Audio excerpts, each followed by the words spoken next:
Une seule adresse, alpes.france3.fr.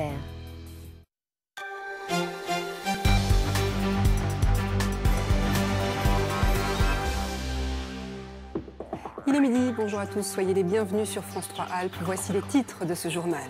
Nouvelle grève des médecins, pharmaciens et infirmiers. Les blouses blanches se liguent contre la loi de santé de Marisol Touraine.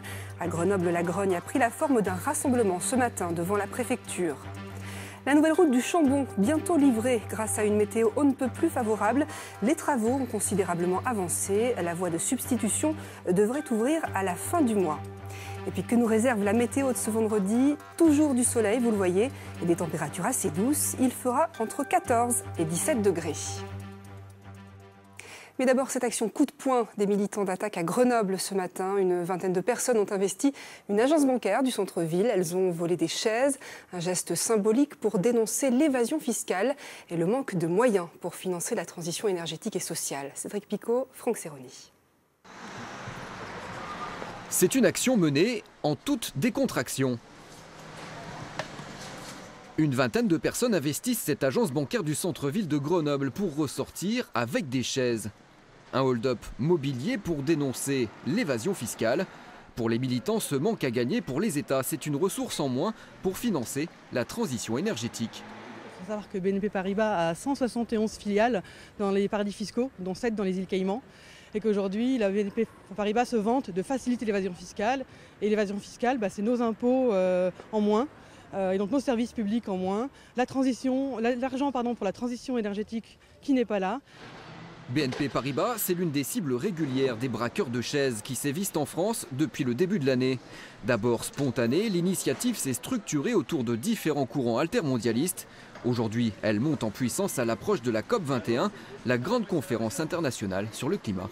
Ces chaises, donc, elles sont réquisitionnées et non volées, c'est-à-dire qu'on les rendra à leurs propriétaires légaux une fois qu'ils se seront engagés à ne plus faire la promotion de l'évasion fiscale ou à fermer certaines filiales nuisibles. Des dizaines de chaises ont été prélevées dans des agences bancaires en France depuis quelques mois. 196 d'entre elles seront exposées au mois de décembre près de Paris pour symboliser les 196 pays engagés dans la grande conférence sur le climat. Nouvelle action des professions médicales contre la future loi de santé. Médecins, dentistes, pharmaciens, ils étaient environ une centaine ce matin à se retrouver devant la préfecture de Grenoble. Pour eux, c'est simple, la loi de Marisol Touraine signe l'arrêt de mort de l'exercice libéral. À Gerweslati, Yves-Marie Glo. Madame Touraine a raison de dire que nous menons un combat corporatiste. Mais nous menons un combat corporatiste au sens politique du terme. Vendredi noir pour les médecins libéraux. Ils manifestent leur colère face à la loi de santé de Marisol Touraine. Pour ces praticiens, le problème n'est pas simplement la généralisation du tiers payant. Son mépris vis-à-vis de nos engagements, de nos valeurs. On est tous contre en fait. Donc pour des bonnes raisons, pas que pour des raisons financières comme on peut le dire régulièrement, pour des raisons médicales, pour des raisons de maintien du secret médical et donc pour le respect des patients aussi, donc pour leur choix du médecin futur. Donc c'est hyper important je pense d'informer tout le monde de ce que c'est que vraiment la loi de santé. Plus que la défense de leur profession, c'est leur serment d'Hippocrate qu'ils disent être menacés. La loi prévoirait la création de dossiers médicaux partagés. Le secret médical va être vendu aux mutuelles de façon à ce qu'il y ait des malus et des bonus au niveau des cotisations. Et c'est ce pourquoi on se bat. En fait, on se bat surtout pour nos patients, pour l'avenir de la médecine de demain. Une délégation de médecins a été reçue ce matin à 11 h par la préfecture. La mobilisation, elle, continue. Et pour approfondir sur ce sujet, nous recevons à présent le docteur Frédéric Boqueraz, chirurgien urologue à la clinique des Cèdres de Grenoble. Bonjour docteur. Alors vous venez d'être reçu à la préfecture, on l'a entendu. Alors qu'est-ce qu'il en est sorti ? Alors malheureusement, je n'ai pas pu assister à la réunion puisque j'ai préféré venir vous rencontrer sur ce plateau pour pouvoir expliciter un petit peu les motifs de notre mouvement. Donc je ne peux pas vous dire exactement ce qui s'est dit à cette réunion. Selon vous, qu'est-ce qui se cache derrière ce tiers payant généralisé? Parce qu'il faut bien admettre que pour le patient, c'est quand même une avancée. Alors, le tiers payant généralisé, c'est la pierre angulaire du système. Effectivement, de façon implicite, on ne peut pas être contre le fait de ne pas payer chez son médecin traitant. Le seul problème, c'est tout tout ce qu'implique ce tiers payant généralisé. C'est-à-dire qu'avec le tiers payant généralisé, les médecins vont devenir dépendants d'un système de soins d'abord organisé par l'État et qui petit à petit va glisser vers une prise en charge par les assurances complémentaires privées, avec une évolution vers la privatisation de la santé et des soins. On parle aussi beaucoup des charges administratives qui pèsent sur vos cabinets. Aujourd'hui, vous y passez combien de temps? Ça représente quoi dans votre activité? Les charges administratives sont de plus en plus lourdes. Je vais prendre l'exemple des médecins généralistes, par exemple. Un médecin généraliste doit assurer la plupart du temps seul à son cabinet le secrétariat. Il doit assurer seul des tâches banales comme le ménage, comme la comptabilité. Ça prend un temps médical important. Ça prend bien, je pense, 15 à 20% du temps. Un temps qui devrait être employé pour les patients et qui est employé pour des tâches administratives. Et puis, il y a le spectre d'une médecine à 2 vitesses qui est brandi. Est-ce qu'on peut parler de médecine low cost? Alors voilà, je pense que le point principal, c'est ça. C'est que le tiers payant généralisé va ouvrir la porte à une médecine à 2 vitesses. En faisant entrer dans le système de remboursement des soins les assureurs privés, on va passer d'une logique qui est la nôtre actuellement d'excellence de la médecine par rapport à l'intérêt principal du patient vers une médecine qui va s'orienter vers la rentabilité. Les assurances privées seront là pour faire du rendement et non pas pour prendre en charge les patients. Mais avec les problèmes de financement de la sécurité sociale, finalement, est-ce que ce n'est pas la médecine libérale qui est remise en question, et à juste raison, si on peut plus se le permettre? Alors, la médecine libérale, je ne veux pas rentrer dans des polémiques, je suis tout à fait, je suis tout à fait, comment dire, je ne trouve pas mes mots. Vous ne voulez pas rentrer dans ce débat sur la médecine libérale? Non, mais la médecine libérale, on a besoin de la médecine libérale en France. La médecine libérale permet l'accès aux soins de premier recours par les médecins généralistes. La médecine libérale remplit des missions de service public avec des urgences dans des structures privées. Je ne pense pas qu'il faille opposer la médecine libérale. La médecine libérale n'est pas responsable de l'augmentation des coûts de la santé. Docteur Boqueras, merci d'être passé par le plateau de France 3 Alpes pour nous parler de cette loi de santé qui inquiète les professions médicales. Politique, la mairie de Grenoble va fermer les services publics de la ville le 25 novembre pour démontrer leur utilité et dénoncer, je cite, la politique récessionniste du gouvernement. On écoute Éric Piolle, le maire de Grenoble.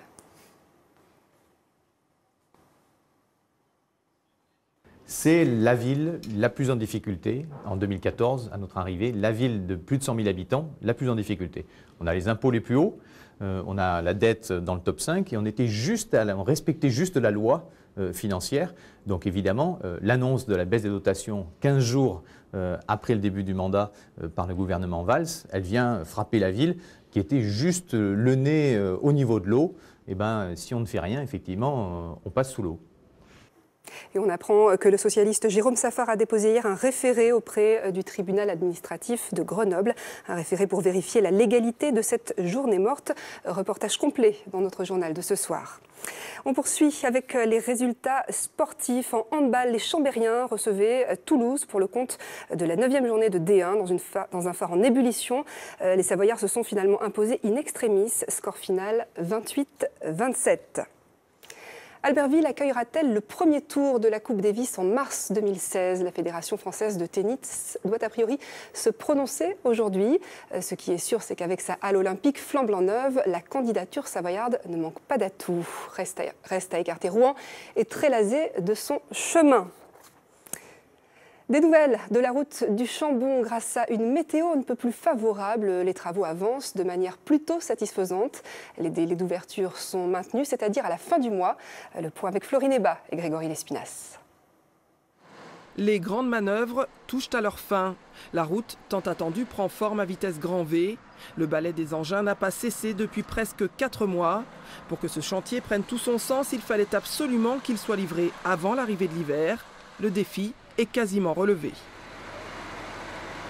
Aujourd'hui, le chantier tire à sa fin puisque on est en phase d'achèvement des travaux de fermeture de la chaussée avec la mise en œuvre de la couche de réglage qu'on voit derrière moi et puis les travaux de mise en œuvre de l'enrobé qui vont suivre la semaine prochaine. La piste de 5 km 300 sera bientôt une route qui offrira la meilleure option à court ou moyen terme pour relier l'Isère à Briançon dans les Hautes-Alpes. Un itinéraire dit de secours qui permettra de rétablir une circulation brutalement stoppée depuis le 10 avril dernier. Cette dernière phase des travaux devrait apaiser les tensions et apporter un grand soulagement aux habitants. Alors à partir de lundi prochain, on attaque la mise en place de l'enrobé sur la couche de réglage. Et on va avoir une double attaque avec 2 ateliers qui vont partir d'un point central, à peu près sur la piste, et puis qui vont remonter chacun de leur côté, l'un du côté Isère, l'autre côté Hautes-Alpes. Et on devrait avoir terminé la mise en place de l'enrobé vendredi. L'infrastructure ne sera pas une solution définitive, car elle n'offrira pas le même niveau de service que l'ancienne route. En attendant le nouvel aménagement du tunnel du Chambon, cet itinéraire salutaire devrait ouvrir au trafic autour du 25 novembre. À Albertville, le PC Osiris offre une cure de jouvence. 8 millions d'euros sur 3 ans vont être investis pour le moderniser. L'objectif, fluidifier le trafic lors des grands chassés-croisés de la saison de ski, en essayant d'éviter la pagaille survenue le 27 décembre dernier. Les explications de Xavier Schmitt et Jean-Pierre Rivet. La nationale 90 dans la vallée de la Tarentaise. Dans les sections propices aux accidents, 7 caméras vont compléter un dispositif qui compte déjà une 60aine d'appareils. De même, le nombre de panneaux d'information va passer de 14 à 19. D'accord, je te remercie. La vidéosurveillance est centralisée au PC Osiris à Albertville. Les opérateurs veillent 24 heures sur 24 sur le réseau routier de la Savoie. Les nouveaux équipements doivent faciliter la circulation lors des grands chassés-croisés de la saison de ski. Notre objectif principal, c'est effectivement maintenir la fluidité du trafic dans des zones à risque de chute de bloc ou dans les tunnels.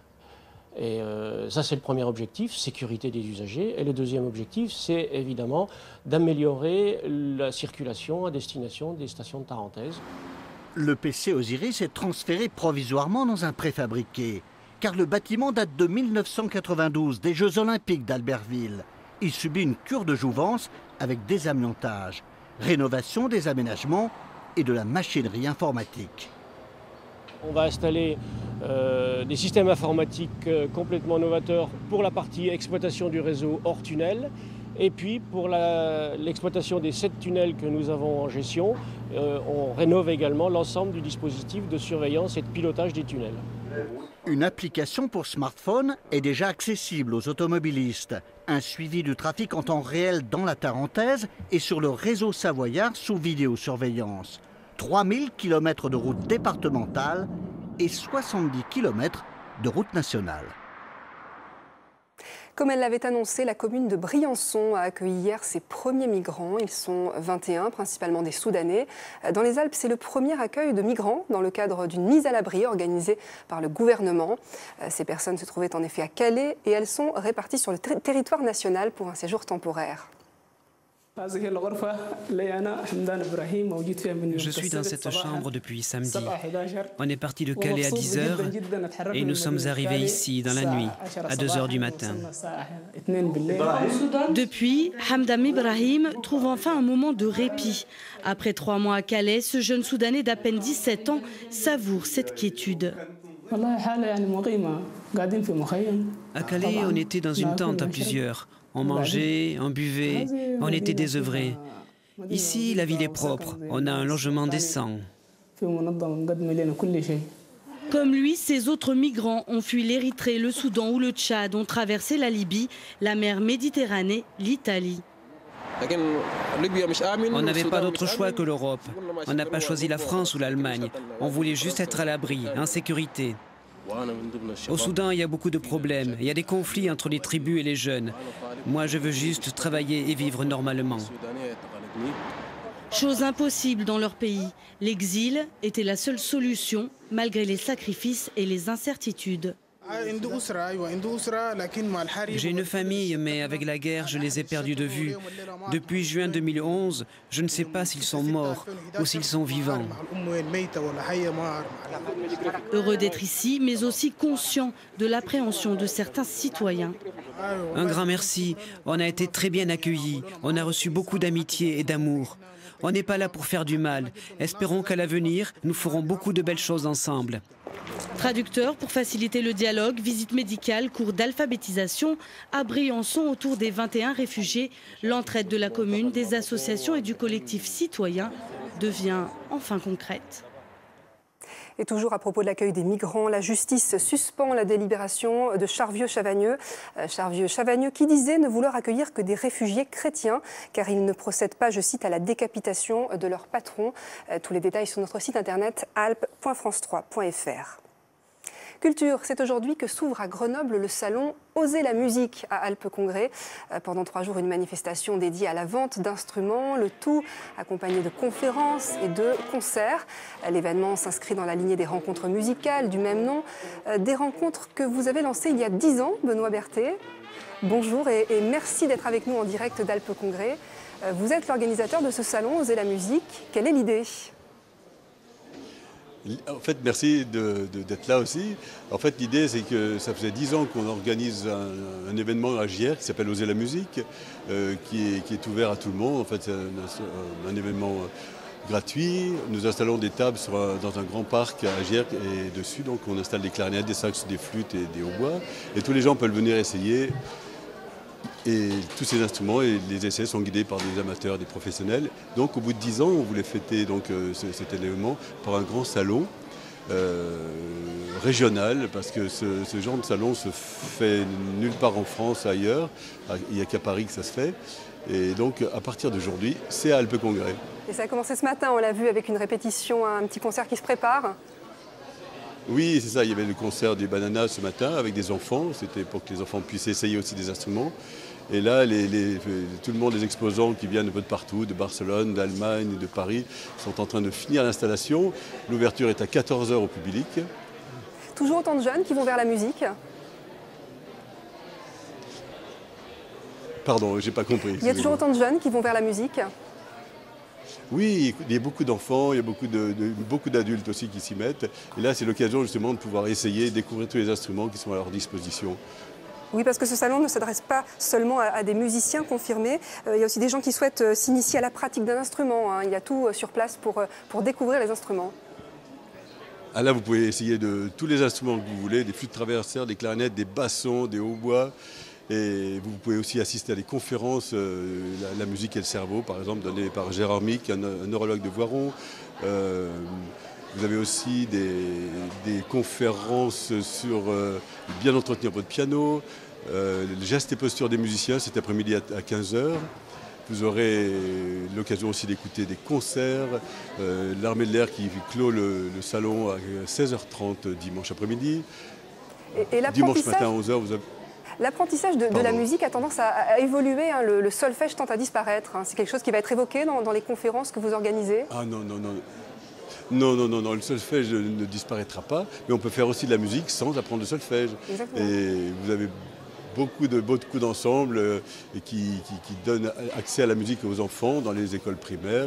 Et les enfants, au début, n'apprennent pas le solfège, mais apprennent la musique, des notes, à jouer ensemble. Le plus important dans la musique, c'est de jouer ensemble. Voilà, vous apprenez un instrument à la première année techniquement, et dès la deuxième année, vous êtes en orchestre, dans des orchestres juniors, dans les écoles de musique. Voilà. Benoît Berthet, merci d'avoir été avec nous et je rappelle que votre salon démarre à 14h et se poursuit tout le week-end à Alpes Congrès. Cette information qui vient de nous parvenir, information publiée sur le site internet algérien Impact 24 ce matin. Le président Bouteflika serait hospitalisé à Grenoble comme l'an dernier. La police et la préfecture de l'Isère affirment ne pas avoir été prévenus. On sait que le président âgé de 78 ans, suivi par un cardiologue grenoblois, depuis un AVC en 2013.